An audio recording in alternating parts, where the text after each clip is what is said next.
Adakah boleh kita menetapkan bayaran untuk mengajar Al-Quran? Dan adakah kita boleh menerima sumbangan segawati daripada pelajar Al-Quran yang tidak kita tetapkan apa-apa bayaran? Ya, soalan yang bagus.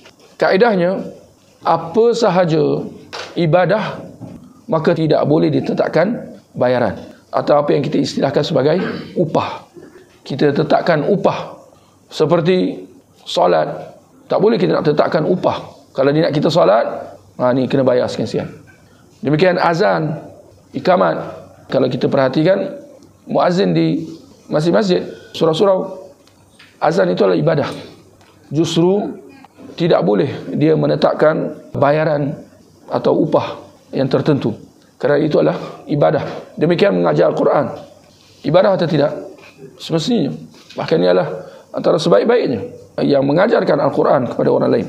Justru dia tidak boleh menetapkan upah bayaran yang tertentu. Tetapi dalam masa yang sama, boleh sahaja diberikan sagu hati. Sagu hati ini bayaran juga. Tapi insyaAllah kita maklumlah bahawa istilah-istilah ni membawa maksud yang berbeza. Upah, ganjaran, sagu hati. Beza tak makna dia? Bezalah. Dan dia akan akhirnya kembali kepada niat orang itu. Maka dari segi tujuan bayaran itu beza. Kalau dibayar atas dasar upah atau ganjaran, maka itu hukumnya haram. Orang itu tidak boleh menerima bayaran seperti itu, kerana ia ibadah, dan ibadah perlu dilakukan semata-mata kerana Allah, bukan kerana bayaran atau upah atau ganjaran.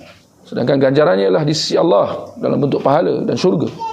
Tetapi andainya dia diberikan sagu hati ni maknanya macam mana? Ini tanpa orang itu menetapkan. Kalau dia letakkan bayaran, tak jadilah sagu hatinya. Sagu hati lawan dia apa? Demand. Saya tuntut. Itu tak jadilah sagu hatinya. Sagu hati apa yang kita faham? Apa maksud sagu hati?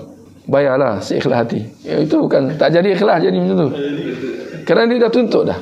Dia kata bayarlah. Bayarlah itu adalah kata suruh. Sagu hati ini lebih kepada untuk nak bagi orang itu gembira. Itu maksud sagu hati. Bagi menggembirakan orang tersebut. Maklum bahawa manusia ni dia lemah. Jadi dari masa ke semasa dia perlu kepada hal-hal yang menggembirakan dia. Jadi ini kita kata bayaran sagu hati. Yang bayaran tanpa sebarang penetapan. Itu tidak ada masalah.